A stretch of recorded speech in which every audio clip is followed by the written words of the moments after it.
În cele ce urmează, aș vrea să invit alături de noi pe Amani Korayeim, cea care reprezintă Institutional Investor și, în scurt timp, o să o invităm. Amani, do you hear us? I can hear you fine. Actually, I hope you can hear me too. Thank you. I'm sure you already understand Romanian, so this is why we didn't speak in English so far, but we said only good things about our cooperation. I'm sure you did. As you know, we were very happy to have you in Bucharest last year for our gala, and it was excellent. We are very proud of this collaboration, and besides pandemic, you did an excellent job. And moreover, that we have new names on board, which is again very good, because last year there were a lot of new names for our market, but nevertheless, it's good that winners are changing. That means more and more companies have reacted and have improved a lot in terms of communication with the institutional investors. And moreover, we are very happy that many of them are not our members, which is even better. So for the credibility of the process. Amani, please. Yes, definitely. Thank you very much. And I will attempt now to share my screen with you. I hope you can see it. I shall give you a brief presentation with regards to the overall survey process and the methodology, which I think is important for you, so you can understand where those results are coming from and what they're based on. But before I begin, I wanted to congratulate the entire ARIR team for, again, for the second gala that you're organizing. And this indeed is a milestone, not only for this event, but also for all the previous events that you have organized throughout the entire pandemic, if you like, supporting your members and making sure that they are abreast of all the changes, regulatory changes, but also best practices, and keeping in touch with them and professionalizing the function of investor relations, which I think is a journey, as you always say, Daniela. You're at the beginning, and hopefully this will progress and improve as we're going along. I hope you can all see my screen. Yes, we can. If yeah, you make full screen, it will be perfect. Yeah. Yes.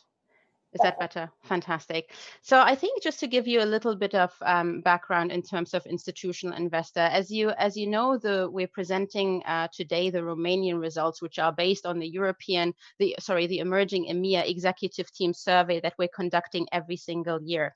We've been running those surveys for over 40 years now, with focus on providing a platform and facilitating a platform via which the global buy side, sell side, and corporates can actually engage to participate and to provide independent and anonymous feedback on their respective counterparts, which is important.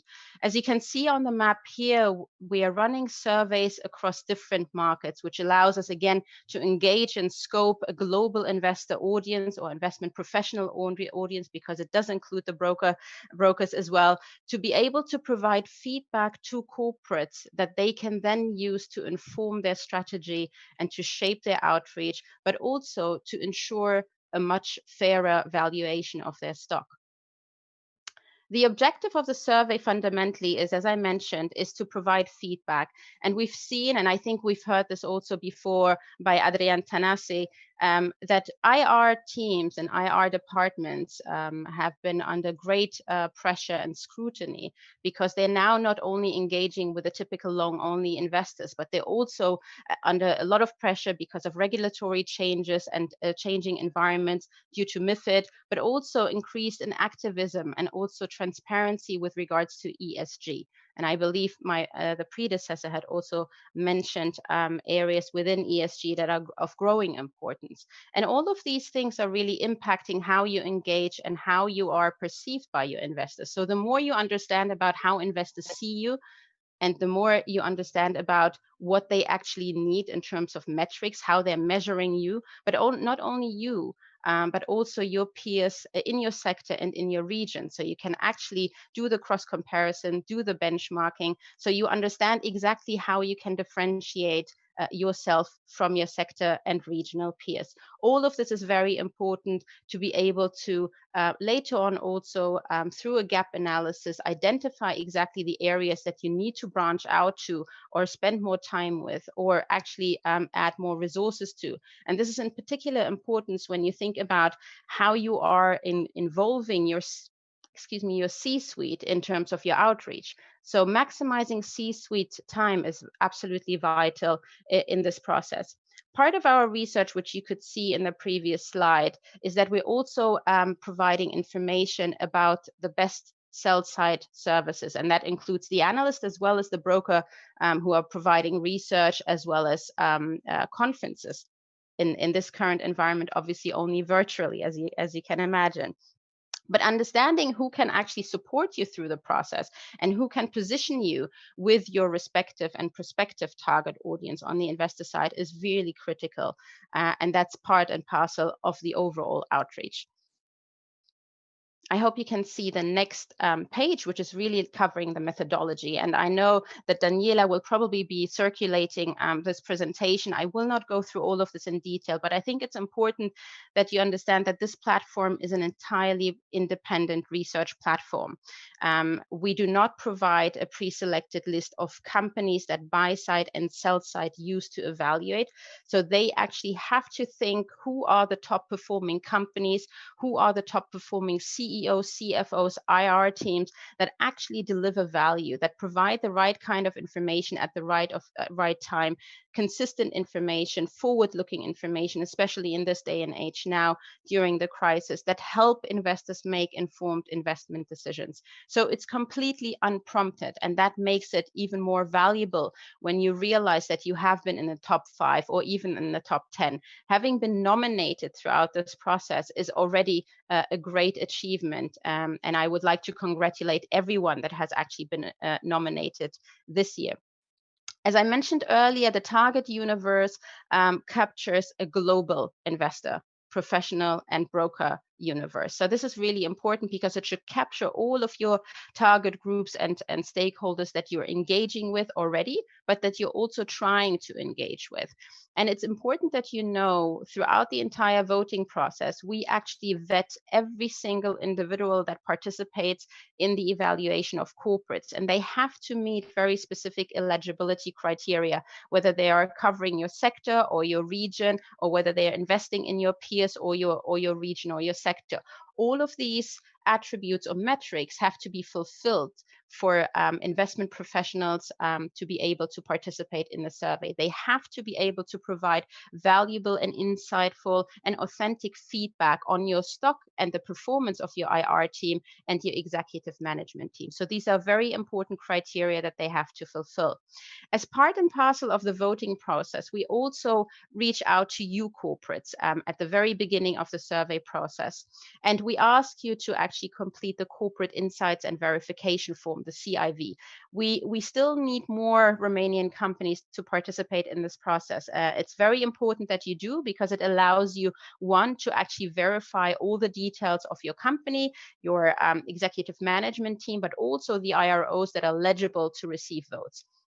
And this information is then populated in our survey platform, in our ballot. The second thing is best practices. Through this form, you're also telling us more about your structure, your IR engagement, your outreach. What do you perceive to be best practice? And that's also quite important, because we're trying to monitor every year the progress that investor relations in Romania is doing, and the new activities and the expansion of their IR program. And this is something that we also share with ARIR as part and parcel of our collaboration. And the third element of the CIV is that it gives you the opportunity now to return, if you like, the feedback to the buy side and sell side. We allow you through this platform to evaluate buy side and sell side, which is increasingly becoming important feedback to buy side and sell side in the current engagement stage that we're in. I wanted to briefly guide you through the different categories. Daniela has already outlined the categories in which the awards are taking place. You can see them here on the screen. We have the CEO, CFO, IRO, and IR program. And for this year, we have actually introduced very specific attributes or qualities that really make up the final ranking or result of the CEO and CFO. You can see them here on the screen. For the CEO, it's leadership, credibility, and communication. And for the CFO, it's financial stewardship, capital allocation, and communication.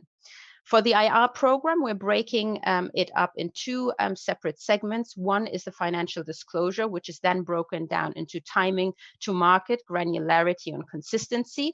And the other component is the services and communication. So this is much more looking at the IR team and your IR deliverables day in, day out, as well as strategic. In addition to those, we're also evaluating or asking the buy side and sell side to evaluate the quality of ESG and specific focus on the reporting and also the materiality aspect of ESG, as well as the investor day. And that's an area that has actually, I'm very delighted to see in the results, has actually increased over the course of the last 12 to 18 months since the last cycle. I wanted to share a few stats with you as well in terms of the scope of the survey universe, because that's also important. It is important that we're not only checking the quality and vetting the individual participants, but we're also making sure that we have a representative sample of individuals that are participating to provide the feedback. So it's actually producing meaningful and relevant and, more importantly, actionable results. So you can see here for this year, we've actually had a phenomenal participation, in fact, and with over 17,000 votes across the buy side and sell side, this is quite a staggering amount of feedback that we have received. And we break down, for your information, and this is something that you can see in the output, we break down your perception, and this is a lot of data that you can see on the screen here, but we break down the perception of the buy side, not as an overall only, but we also allow you to tap into understanding how your IR program or your leadership team resonates with very specific stakeholder universe. So whether these are investors in Russia of an AUM of 300 million, or whether these are investment funds that are in the US that are looking at your IR program. So it provides you with much more granularity about your investor relations outreach to be able to then use this as a basis to shape and run a much more targeted investor relations outreach based on the requirements and the feedback that we receive. And the same we have for the sell side. So you can see it broken down here by location and domicile. So location is typically where the analysts sit in their offices now, in their home offices, and domicile where the institution, actually the firm, has its headquarters. In terms of this year's results, specifically, the survey covered 33 countries from 11 sectors. We have seen an increase in the number of companies that have actually been nominated, which is fantastic. We have, however, seen a decrease in the number of executives that were nominated. And we've seen that also mirrored in the results specifically for Romania. We've had less individuals that were nominated across the IROs, CFOs, and CEOs categories than we had last year, in fact. But very positive, on a very positive side, is the fact that we had companies from Romania actually being assessed and evaluated based on their ESG disclosure. So this is actually a fantastic result given the importance of ESG in the current environment, because it means both that obviously investors are looking at ESG criteria as a way to measure and rate companies, but it also implies that companies are making a much more concerted effort into producing ESG valid information and granularity in their messaging and reporting. With regards to key takeouts from the entire survey, what we can see is that there has been actually, in fact, this year, much more feedback than we've had in the past. And this is very encouraging and very positive, because it goes to show that producing an independent way of garnering feedback works for the buy side, works for the sell side. It is very time efficient. But more importantly, it's really focused on providing that level of qualitative feedback to corporates that really helps you advance your outreach and pinpoint specific areas that require more resources or more efforts on your end in the race for capital. The interesting part here is that CEO leadership has been highlighted as one of the key metrics that buy side and sell side looked at, and that's understandable in the current environment. They want to see the strong leadership weathering companies through this crisis and beyond, with forward-looking trajectory and how the companies are doing, not now, but really in the future. The same goes for the CFO with financial stewardship and communication.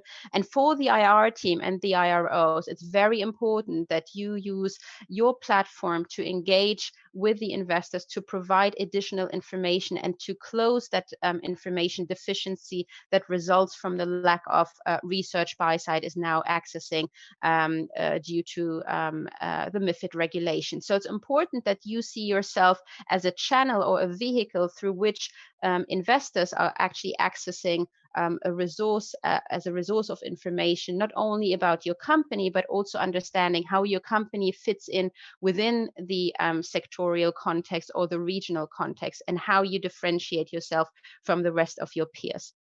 The same goes for the quality of conferences and productivity of roadshows. So these are roadshows, obviously now in the virtual space, and these are all important deliverables as part of the IR output.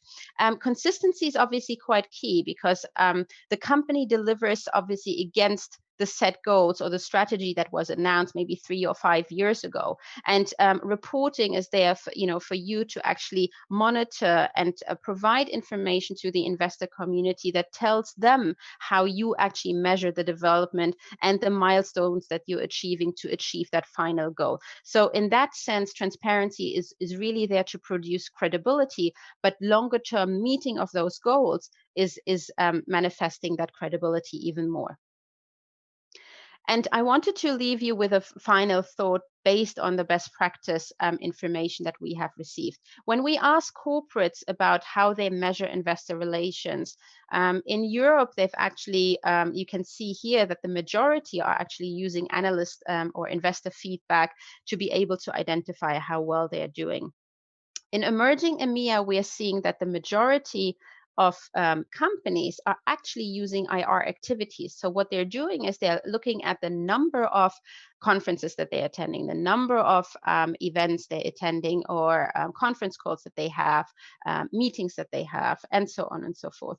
That actually doesn't really tell you very much about the quality of your IR output. And this is something that I would like to leave you with, to look at your engagement, to increase the level of engagement, yes, but also to look at the quality of engagement and to be sure that you as an IR function are actually closing that value gap, that you can tell them how you're making money and why you're making money this way, to provide that additional context that really allows your company to be different to the rest of your peers and to stand out amongst the hundreds, potentially thousands of companies that investors and sell-siders are actually looking at and covering. And we are obviously here if you have any further questions with regards to your results, your specific results across the different stakeholder groups, with regards to the research methodology. I try to keep it as short as possible, but I would like to leave the floor now to the very exciting part. Would like to congratulate all the winners, all the nominees, and all the very best and good luck. Thank you very much, Amani. Indeed, very good to know that there is a continuation after this nomination and awards, is that all the interested parties can really dig in and deep into what investors think and say about themselves. Of course, our partnership is very much valued and treasured, and thank you. And now I will move to Romanian. I know you all understand as well, so thank you very much.